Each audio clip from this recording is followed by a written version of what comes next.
Hello friends, मेरी लिखी हुई शॉर्ट स्टोरी जिसका शीर्षक है प्यार का पहला खत, अब आपके सामने।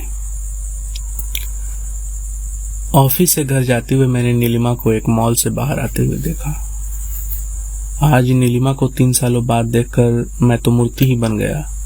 हर रोज जिसे देखने की ख्वाहिश लिए मैं जगता था, उसे आज अचानक देखकर मुझ में खुशी की लहर दौड़ पड़ी। कोई भी शहर किसी के लिए तब तक अनजान रहता है जब तक उसे कोई दोस्त न मिल जाए। आज घर आया तो ऐसा लगने लगा जैसे शहर अपना है। ऐसा लगा कि मैं बेंगलोर में कई सालों से रह रहा हूँ। अपने कमरे में गया तो लगा जैसे हर चीज मुझसे मेरा हाल पूछ रही है। इतना खुश हूँ कि नींद भी नहीं आ रही। रात काफी हो चुकी है पर आंखों में नींद कहीं भी नहीं है। स्कूल के दिनों से ही मुझे किताब पढ़ने का शौक है। जब भी नींद नहीं आती तो किताब पढ़ने लगता हूँ। मुंशी प्रेमचंद की कहानियां मुझे बहुत अच्छी लगती हैं। मैं जब अपने घर लखनऊ से बेंगलोर आया तो कुछ किताबें भी साथ ले आया। मेरे कमरे में एक बहुत छोटी सी लाइब्रेरी है जिसमें रविन्द्रनाथ टैगोर, प्रेमचंद और रस्किन बॉन्ड की किताबें शामिल हैं। आज तो नींद आएगी नहीं तो किताब पढ़ते हैं। मैं टैगोर की कहानी पढ़ते पढ़ते अपनी नींद भी उस किताब के पन्नों में ढूंढ रहा हूँ। किताब के बीचों बीच एक कागज का टुकड़ा पड़ा हुआ है। नींद तो नहीं हुई मगर एक कागज मिला मुझे। खोल कर देखा तो वो एक कागज का टुकड़ा नहीं बल्कि प्यार का पहला खत है। ये खत मैंने कॉलेज के आखिरी साल में लिखा था। कॉलेज का वो आखिरी साल और प्यार का ये पहला खत मेरे लिए बहुत मायने रखते हैं। मेरे बाद जो मेरे इस पहले लव लेटर को पढ़ पाया है वो मेरी माँ है।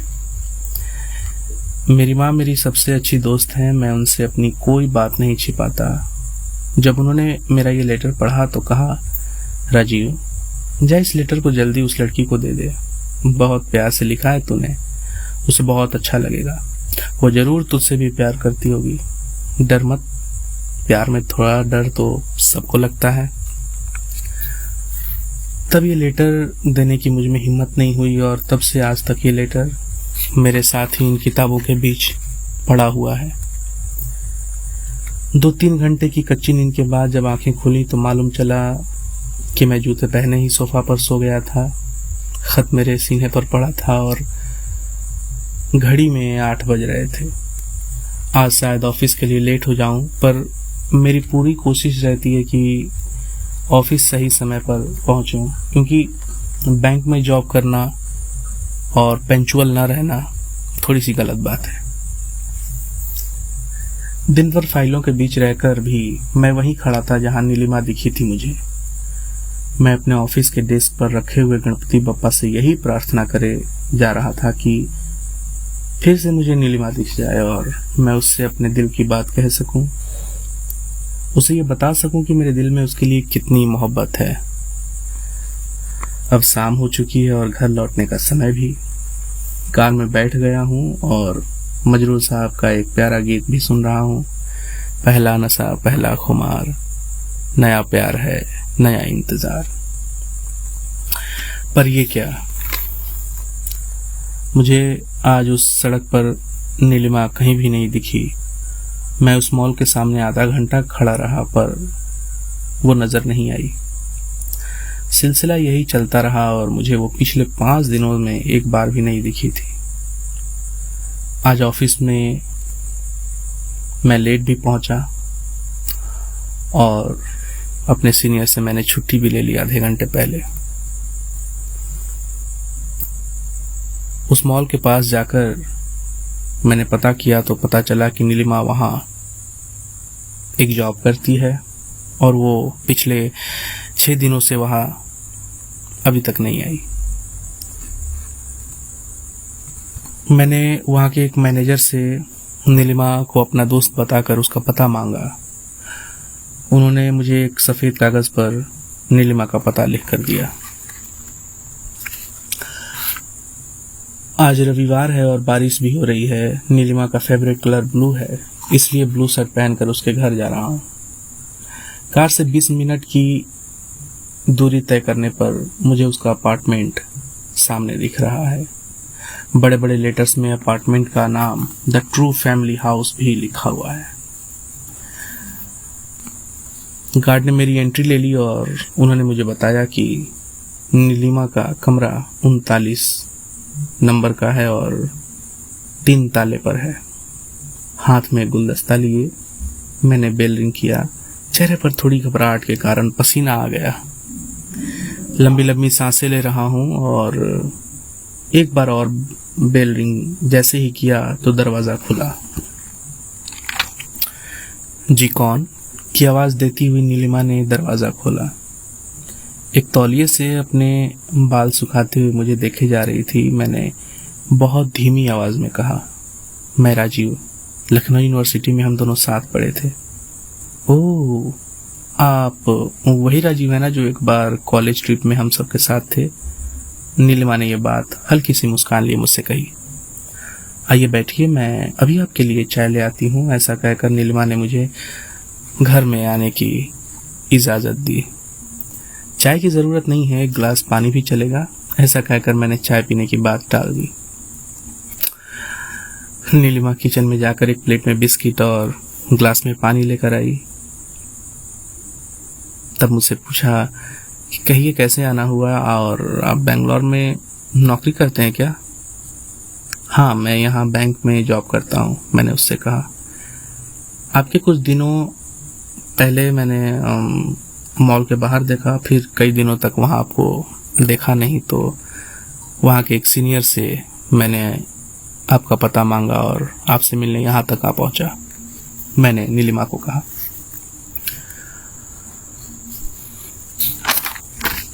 हाँ, हम लोग शहर में नहीं थे, कल ही लौटे हैं, नीलिमा ने कहा मुझसे। अच्छा, आप यहाँ किसके साथ रहती हैं? मैंने पूछा। वो मेरे पापा आर्मी में थे और अब रिटायर हो गए हैं। फिर हम लोगों ने यहीं से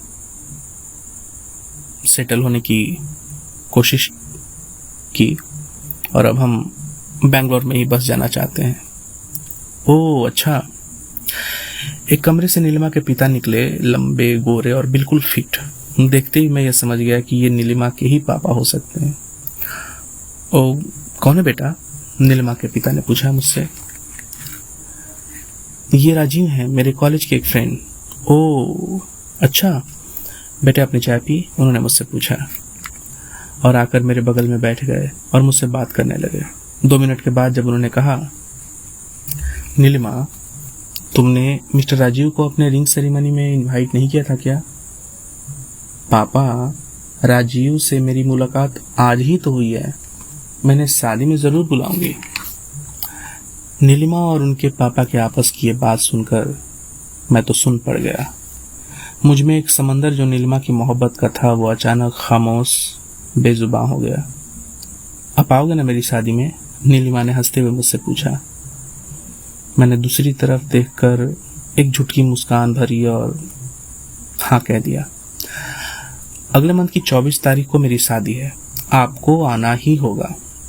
आप थोड़ा रुको, मैं अपने शादी का इनविटेशन कार्ड लेकर आती हूँ।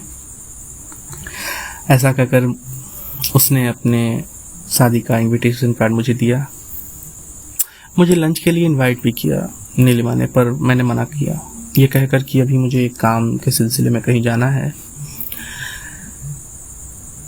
मैं अब घर लौट रहा हूँ। मेरी कार की बगल वाली सीट पर नीलिमा को होना चाहिए था, पर अब उसकी शादी की कार्ड है। आधी दूरी तय करने पर ही मुझे थोड़ी प्यास लगी तो एक चाय की दुकान पर रुक गया। चाय पीते हुए मुझे वो सारे दृश्य याद आने लगे जब नीलिमा को मैंने पहली दफा देखा था। मुझे उसकी कम बोलने की आदत से प्यार हुआ था। मैंने उसकी बड़ी आंखों में काजल के बीच एक बहती हुई नदी देखी थी। मैंने उसकी सौंधी आवाज में गजलें सुनी थी। मैंने उसकी घनी जुल्फों में सावन के बादल देखे थे। कप में आधी चाय छोड़कर मैं कार में बैठ गया।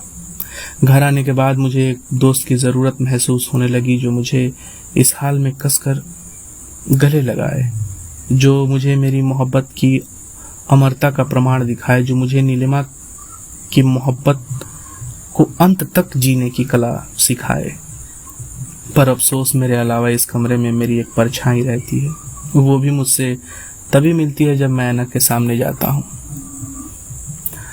आज रात मुझे भूख नहीं लग रही, बस एक दोस्त की कमी महसूस हो रही है जो मेरे अपने शहर लखनऊ में है। मेरी माँ।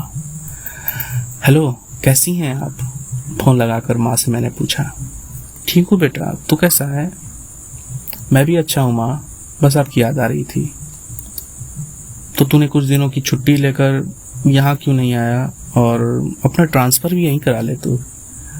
माँ ने मुझसे कहा। हाँ माँ, कोशिश करूँगा, पर अगले महीने की 24 तारीख के बाद ही आ पाऊँगा, क्योंकि यहाँ ऑफिस में कुछ काम है। मैंने माँ से ये बात कही।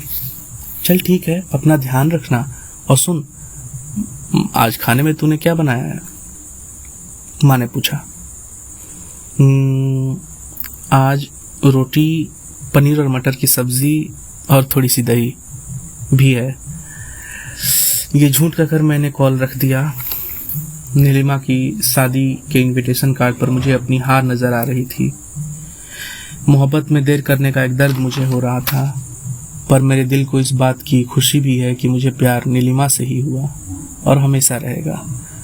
मेरे एक हाथ में इनविटेशन कार्ड है और दूसरे हाथ में प्यार का पहला खत। प्यार का ये पहला खत आज इस रात का मेरा हमसफर है। प्यार का पहला खत आज इस रात का मेरा हमदर्द है। प्यार का यह पहला खत।